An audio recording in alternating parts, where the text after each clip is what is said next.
कोल्हापूर महानगरपालिका या महानगरपालिकेचा विकास होत असताना आपण अनेक ठिकाणी फिरतो आणि विकास न झाल्याच्या अनेक कारणाचा ज्यावेळी शोध घेतो त्यावेळी असं कळतं की कोल्हापूर महानगरपालिकेतील जमा झालेला कर पाहिजे तितक्या प्रमाणात न आल्यामुळे कोल्हापूरचा अनेक ठिकाणी विकास झालेला नाही असं दिसतं। हा कर नेमका कोण खाते? गेले कित्येक वर्ष हा कर खाणारा माणूस गुन्हा नोंद होऊन न्यायालयीन सिद्ध होऊन सुद्धा त्याला अटक का केली जात नाही असा प्रश्न या कोल्हापुरातील नागरिकांना होत आहे। खरं तर कोल्हापूर महानगरपालिका प्रशासनाची काही ठिकाणी आंधळ जळतंय आणि कुत्रं पीठ खातंय अशी अवस्था निर्माण झालेली आहे। एकूणच फिर्यादीचा आरोपी झालेला संजय भोसले यांच्याबद्दल आपण बोलत आहोत। संजय भोसले यांच्यावर न्यायालयीन विविध प्रक्रिया सुरू आहेत, त्यांच्यावर गुन्हा नोंद करावा असं पोलीस ठाण्यात नोंद सुद्धा आहे, मात्र पाहिजे तशी कारवाई होत नाही। खरं तर सिद्ध झालेल्या आरोपीला शिक्षा देण्याऐवजी त्याची बढती होते, त्याला कुठेतरी प्रमोशन होते। अशा वेळी भोपाळ शेट्टी सारखा माणूस समोर येतो आणि आरोपीला शिक्षा झालीच पाहिजे असा आग्रह करतो। माझ्या सोबत आहेत माजी उपमहापौर भोपाळ शेट्टी साहेब। नमस्कार सर, काय सांगाल तुम्ही, काय आरोप केले? आपण पार्श्वभूमी फार चांगली मांडली या ठिकाणी। संजय भोसले यानं कोल्हापूर महापालिकेमध्ये पहिला घरफाळा घोटाळा 3,14,00,000चा केलेला होता। हा घोटाळा त्यानं स्वतः करून देखील ती जबाबदारी इतरांच्यावर टाकलेली होती। इतर 4 यामध्ये आरोपींना अटक झाली। त्यानंतर मी सातत्याने लढा 3 वर्षे सातत्याने ठेवला, मोर्चे काढले, आंदोलन काढले, महापालिके महासभा स्थायी सभामध्ये विषय काढला, पण मला प्रशासनाकडून जेवढं मिळायचं तेवढं यश मिळालं नाही। म्हणून मी संजय भोसले आणि प्रशासनाच्या विरुद्ध क्रिमिनल रिट पिटिशन हायकोर्टामध्ये दाखल केलं आणि त्यामध्ये मी दिलेले डॉक्युमेंट, कारण मी कुठलेही खोटे डॉक्युमेंट देत नाही, माहिती अधिकारात मी 10-15 हजार पेपर मिळवलेले आहेत, ते मी माहिती देतोय। स्वतःची माहिती कधी मी दिलेली नाही आजपर्यंत। त्यानंतर माननीय न्यायालयामध्ये आमचे ॲडव्होकेट निरंजन भावके साहेब, असीम नापडे साहेब यांनी ही केस चालवली। संजय भोसले घरफाळा घोटाळ्यातील आरोपींनी मोठमोठे ईडीचे वकील दिले, माझी बाजू सत्याची होती, न्यायालयावर माझा विश्वास होता आणि न्यायालयानं ऑर्डर केली लक्ष्मीपुरी पोलीसला की संजय भोसले हा आरोपी आहे, याला ताबडतोब अटक करायचे आदेश दिले। त्यामुळे संजय भोसलेला न्यायालयाच्या आदेशानं, प्रशासनाच्या आदेशानं नव्हे, न्यायालयाच्या आदेशानं त्याला फिर्यादीचा आरोपी केला। लक्ष्मीपुरीनं त्याला अटक केली, 1.5 महिने जेलला गेला, जेलमधनं बाहेर आला आणि त्यानंतर हा स्वतः आरोपी आहे हे सिद्ध झालेलं आहे। त्यानंतर यानं 2025 मध्ये माननीय न्यायालयामध्ये दावा दाखल केला की मला आरोपी क्रमांक 5 आहे, यामध्ये मला दोषमुक्त करा। माननीय प्रथम वर्ग न्यायदंडाधिकारी न्यायालय 14 क्रमांक 14 कोल्हापूर यांनी एक ऐतिहासिक निर्णय दिलेला आहे। प्रशासनाला म्हणजे सुधारण्यासाठी त्यामध्ये जे ताशेरे ओढलेले आहेत की संजय भोसलेनं जी आर्थिक फसवणूक केलेली आहे ती सामाजिक फसवणूक केलेली आहे, शासनाची फसवणूक केलेली आहे, अधिकाऱ्यांची एक साखळी आहे, ती साखळीवर देखील यामध्ये ज्या घोटाळ्या झालेल्या आहेत त्याबद्दल भाष्य केलेलं आहे। अत्यंत इतक्या चांगल्या पद्धतीनं भाष्य केलेलं आहे। या आरोपीनं स्वतःच्या फायद्याकरता आर्थिक सवलत देऊन 1,80,0731 रुपयाचे आर्थिक नुकसान केलेलं आहे, स्वतःचा फायदा करून घेतलेला आहे।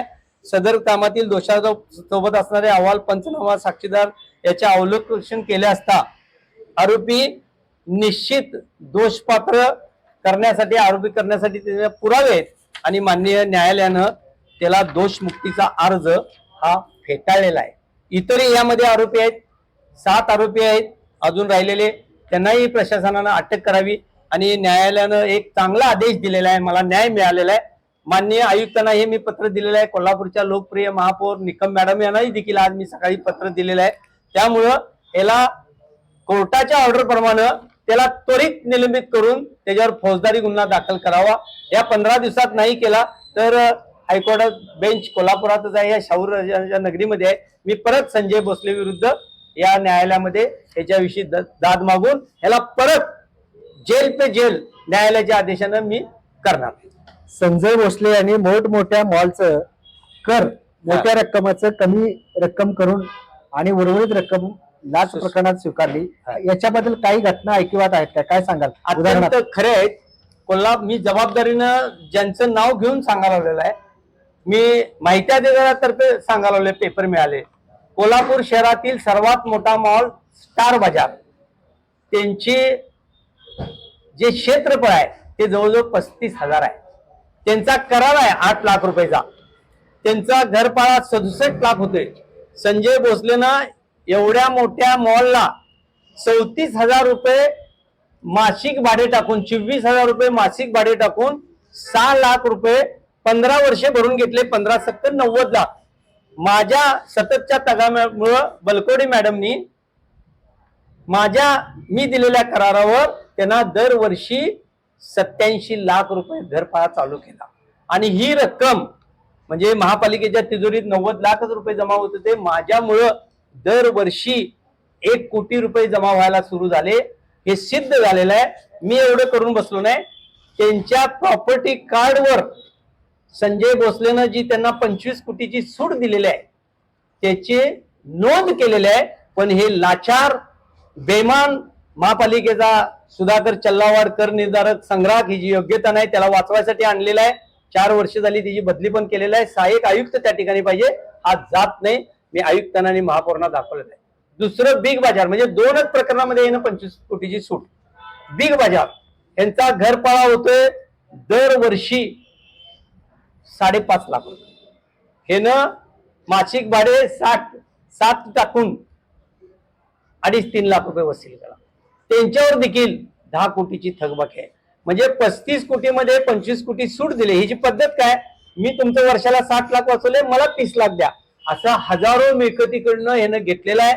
मान्य सभागृहामधील सगळ्या माझ्या नगरसेवकांना, सर्व पक्षीय नगरसेवकांना माझी विनंती आहे, ही जर माहिती खोटी असेल आयुक्तांनी आणि महापौरने देखील माझ्यावर कारवाई करावी.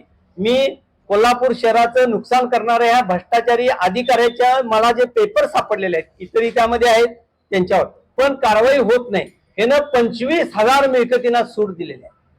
200 ते 300 कोटीचा घोटाळा केलेला आहे. हे जर मी दाखवू शकलो नाही तर मला महापालिकेनं काय म्हणेल ते मला शासन द्यावं. एवढं मी पुराव्यानिशी माझे लढे लढलेलो आहे.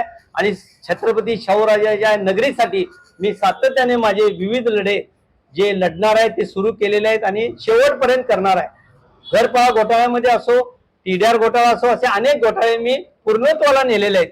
आणि हे सगळं आपल्या मीडियाला देखील माहित आहे. पण ह्या लाचार बेमान जे अधिकारी आहेत, मान्य आयुक्त चांगले आहेत, आयुक्तांनी आदेश दिलेले आहेत, पण हे तिथं जाऊ शकत नाहीत.